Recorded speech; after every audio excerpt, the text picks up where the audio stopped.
All right, so chapter 6. So in chapter 6, you should have learned about the different forms of sum in the future and imperfect indicative, and also the forms of possum and posse and all that in the present, future, and the imperfect. So let's get into it. I figured this time we would start out with a question, because I don't think I've reviewed one of those yet, and how exactly to translate them.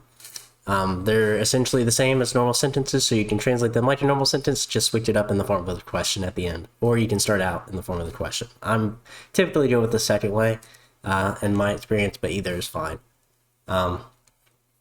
Right. So, if we look at our first one, this is number 10 from the exercises of chapter 6. So, just like any other sentence, we want to set our verbs. For these two, we want to then underline our nouns, and we want to identify everything else. So an adjective in this case.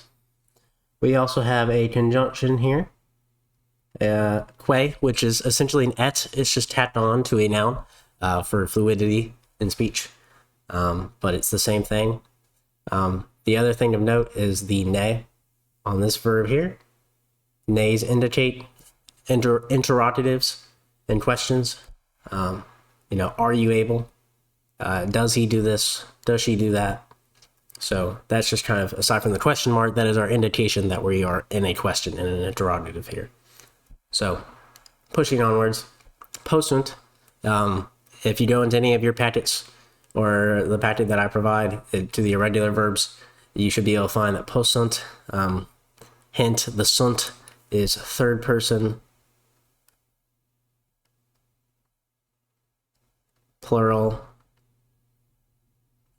present, form of possum. So they are able. The other verb in the sentence, we have superare. So it comes from supero, to overcome or to conquer. So this is just the infinitive, right? There's nothing, no special form. It's the infinitive and it's present. Lastly, we'll get to actually doing the nouns and what cases and genders and numbers they are. So starting from the left, we have pecunia. So pecunia we've seen quite a bit. Pecunia, pecunii.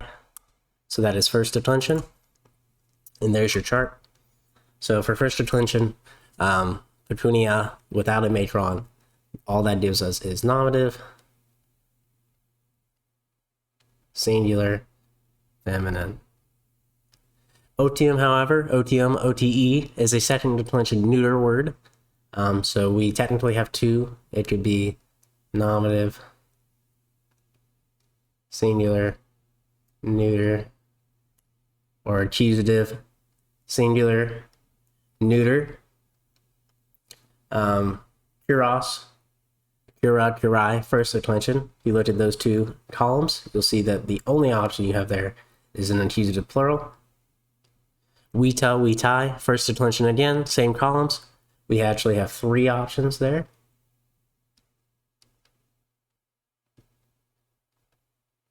Technically, we have three options. And lastly, we have wetai, humani. I think it's going to be pretty evident, but this is an usa which is agreeing with wetai. So at this point in time, let's kind of choose from our options of cases. So pecunia we have as a nominative singular feminine, and we have an otion que. And like I said, the que is essentially putting an et right here. So this et is linking these two subject verbs, and I am declaring that they are subject verbs. So we do have a nominative singular neuter verb, or noun. I mean subject nouns. So we do have a nominative singular neuter noun in otium. So these two are our subjects of the sentence. This is our verb. This is our another verb. And so now we need a direct object, right? So that's our kuros, the only thing in accusative. So let's go ahead and start translating this a bit. So we'll start off with possunt, so they are able. So we're going to say, are they able, as the question. And we need to apply for they. So are, and who is they? Well, it's pecunia and otium are wealth. So the combination, which means that you'll take a plural verb, and leisure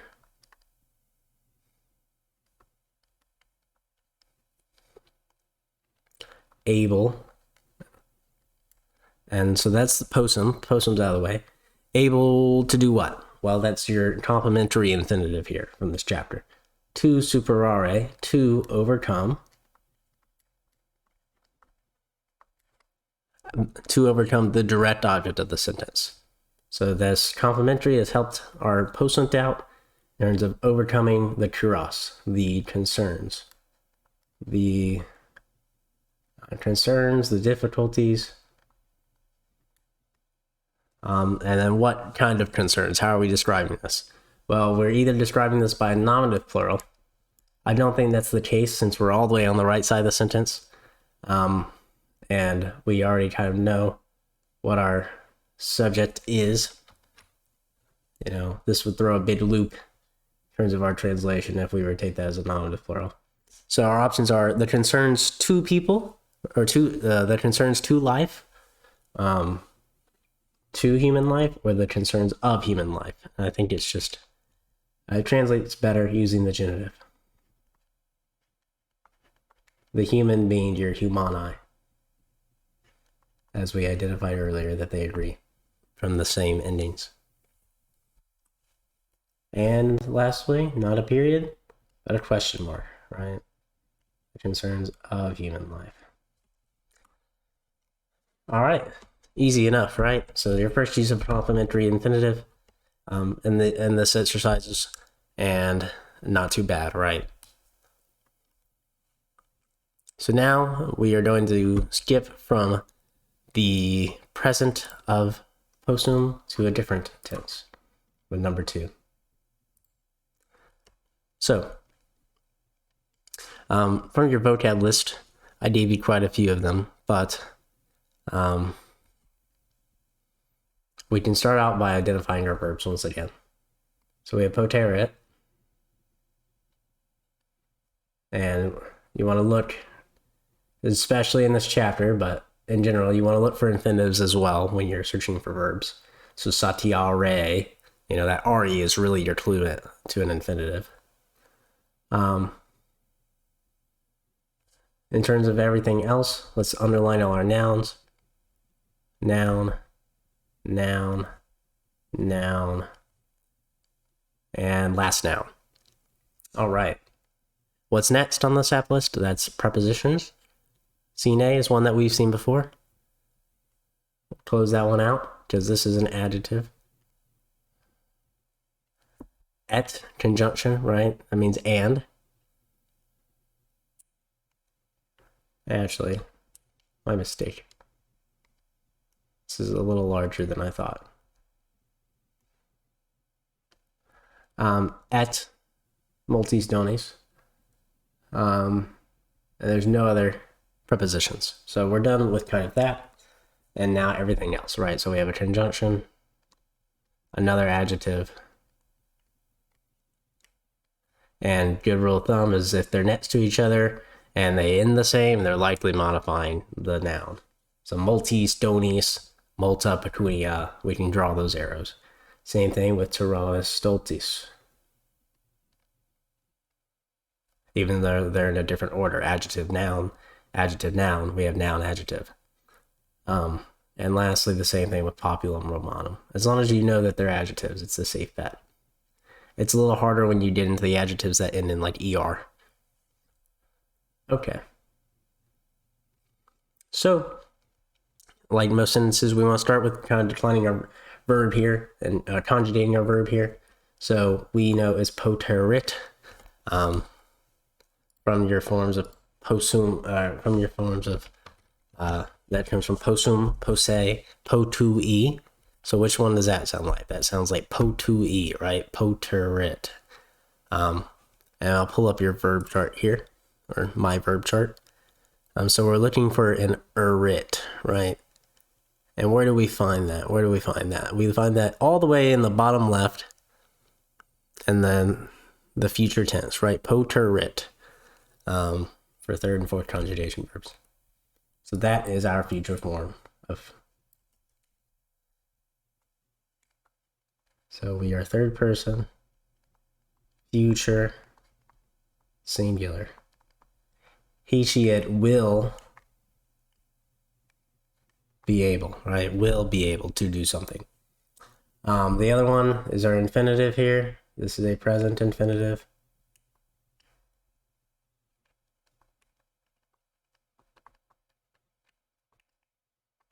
Present active infinitive.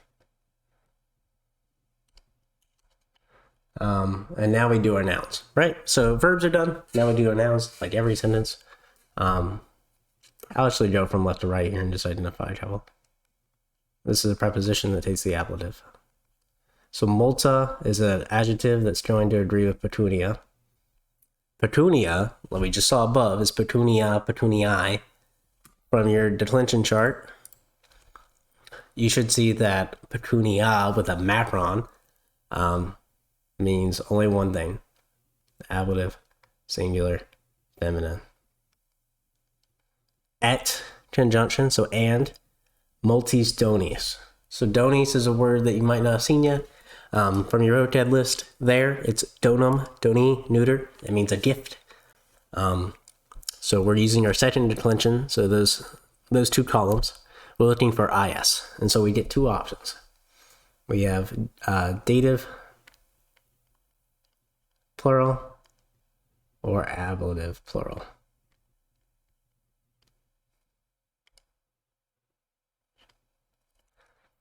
And it's going to be ablative, plural, because we're within a prepositional phrase, and it's linked by that at, right? So the first object of the sine, you could say that we're omitting another sine, or we're just combining the sine by using the et. So we have two objects of the preposition for one preposition. So without applies to both petunia and donis. So now we get over, and hey, look, we actually found our subject, Tyrannus. That's just what it is in the dictionary. It means a tyrant. Stultus is our adjective, agreeing, right? The same endings, us. Lastly, we have populum. We've seen this one from populus, populi. Second declension, two. Means we only have one choice, right? Accusative, singular. And then the Romanum just agrees. So now we can put this all together, right? So who is our subject? Our subject is Tyrannus, because he's a nominative. So the tyrant. And let me drop this chart so you can see me writing. We have the tyrant. And not just the tyrant, the foolish tyrant, right? He has an attributive adjective here. Give him that. The foolish tyrant, and what is he doing? Well, he will be able to do something, right? Poterit, he poterates, but he will be able. And we're looking for that complementary. To infinitive, to satiare, to satisfy. Lastly, we need to find who is he satisfying. He's trying to satisfy the direct object of the sentence. And what is the direct object? It's the populum Romanum. The people, what type of people? The Roman people.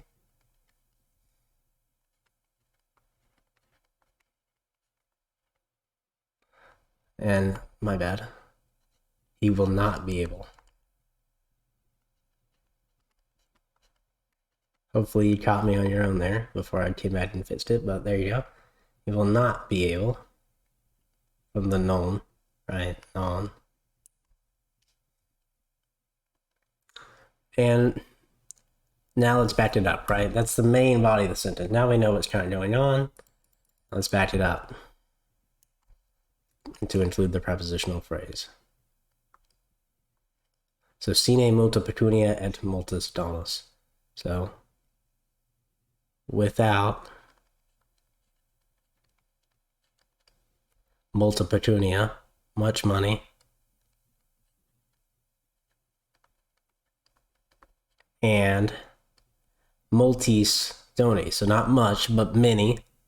Many what? Donis. Many donis, plural, gifts.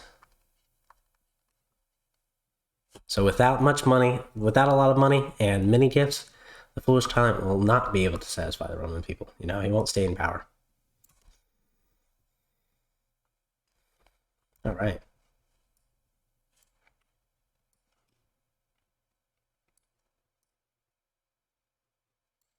So there's that one. All right, and on to number 3. So we have non poterant editor te de poena amicorum tuorum eri monere, right? So same process. We have our verb here, the non poterant, and we have the same infinitive, well, not the same infinitive, but another infinitive down here. So that's also verb. Underline our nouns. I'll go ahead and include pronouns in that. So there's a pronoun, a noun, and that's it. And then identify everything else, right? Adverb, prepositional phrase.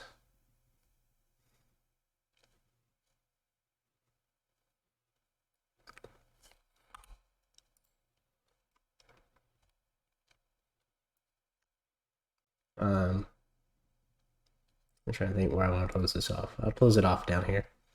And another adverb. Okay.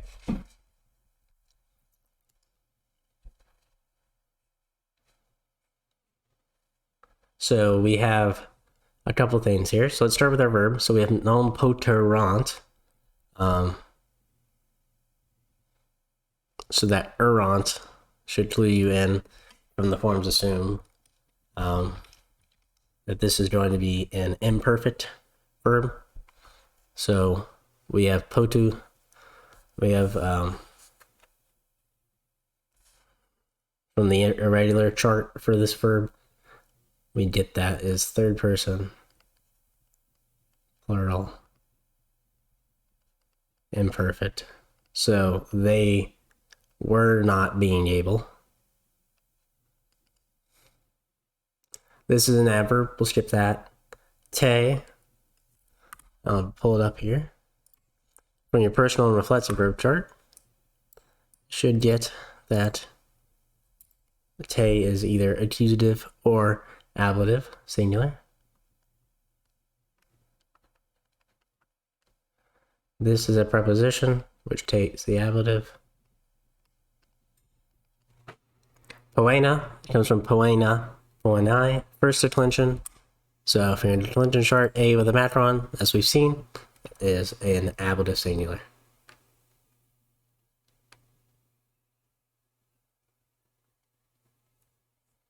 Next we have amicorum, comes from amicus, amici. So second declension, masculine. Orum, the only one that we could be, is a genitive plural.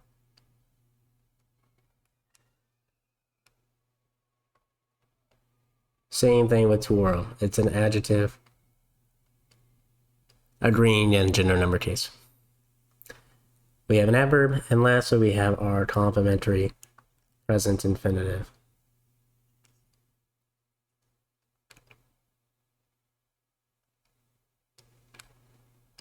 So let's go ahead and write it out here. So we have, I'll start with the adverb. All right, let's start with the verb. So we never found a nominative, so we'll just supply they. They were not able, adverb, editor means therefore.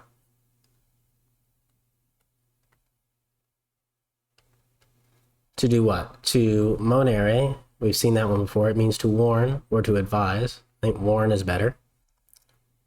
Who are we warning? Well, we need a direct object. The only one that could be a direct object here is the thing in accusative, right? So we're not ablative, we're actually accusative. To warn you, yourself. To warn you about what? About a day. About the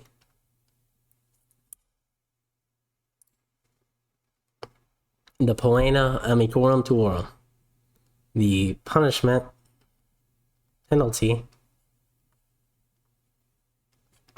Genitive, we translate it as of, right? Of amicorum tuorum, your friends. Not just the friends, your friends. And when was that? That was Harry. That was yesterday. Harry. Sorry, aspirated H. Okay. And that's it. That's number 3 there. So you've seen a couple of different forms of sum and possum in different tenses. You've also seen the complementary infinitive be used. And we had a couple of kind of irregular word order sentences in these examples. And hopefully that was helpful.